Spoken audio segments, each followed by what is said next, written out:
نتيجة ممتازة للأهلي، بس كان أهم حاجة إن الجون دخل في أول الشوط التاني، لأن الماتش كان مع عقرب. الماتش كان حظنا ما كانش فيه حلو، كرة في العارضة وكرة تمشي مع الخط وحاجات غريبة كده وفرص ضيعناها كتير قوي.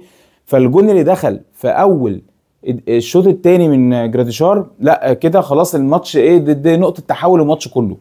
التشكيل يعني كولر بدأ التشكيل بتاعه حلو، بدأ يتعلم من اخطائه. حتى التغييرات يعني تحس ان انت ايه، انا عايز اغير كذا، فتلاقي بيقول لك حاضر، بعديها بدقيقه بيغير على طول. خط الوسط بيقع منه بينزل عمرو السولية. فهو لا، بدأ يتعلم من اخطائه. انا عايز اتكلم على وسام يا جماعه. انا يعني هو يعني اشرف بن شرقي هو اللي خد راجل المباراه، بس انا شايف ان وسام لعب وعمل تحركات كتيره وطلع مجهود رائع. يعني كان يعني المفروض يعني ربنا يعني ساعتها كان ايه، يعني كنت انا مستني ربنا يكرمه بهدف، لان هو فعلا الولد عمل كل اللي عليه في الماتش. امام هو ما اعرفش فيه حركه كده عملها، ما اعرفش دي كان لمين بالظبط، ما اعرفش حد ضايقه ولا حاجه، فانا مش عايز حد يعلق عليها. فانا انت يا امام اي حركه منك بتعليق او بحوار، تاخد بالك من تصرفاتك وحركاتك. الشناوي وشوبير، انا بكون شوبير ما يكون واقف بكون مطمن، مش مقلق. شوبير تحس ان هو لا فعلا لايق على انه يقف حارس للنادي الاهلي. عندك كمان محمد هاني اللي ما خدش باله، فانا بقول لك تاخد بالك.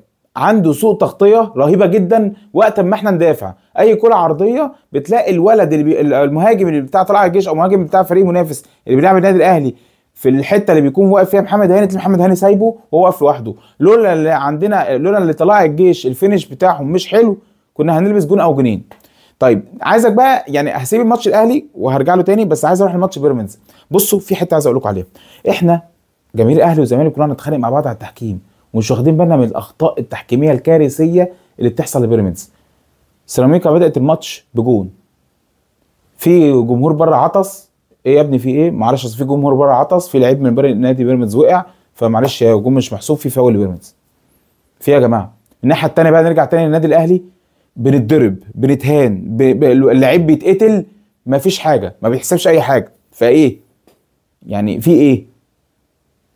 في حاجه غريبه. وبعدين لعيبه الاهلي محترمه قوي يا جدعان، يا جماعه ترضوا يعني. ده انت لعيبه الزمالك لو في حد عطس في جوه الصندوق بيقعدوا يتنططوا قدام الحكم. اعملوا اي لغوشه يا جدعان على الحكم يا جدعان، ما ينفعش كده. محترمين وكل حاجه، واخدين اوامر من بره ان انتوا ما تعترضوش. لا اعترضوا، اعترضوا عشان تاخدوا حقكم. اصلا هو الحق مش هيجي الا بكده. القلق والتوتر اللي انت بتعمله للحكم هيروح للفار اللي هيحسب لك ضربه جزاء.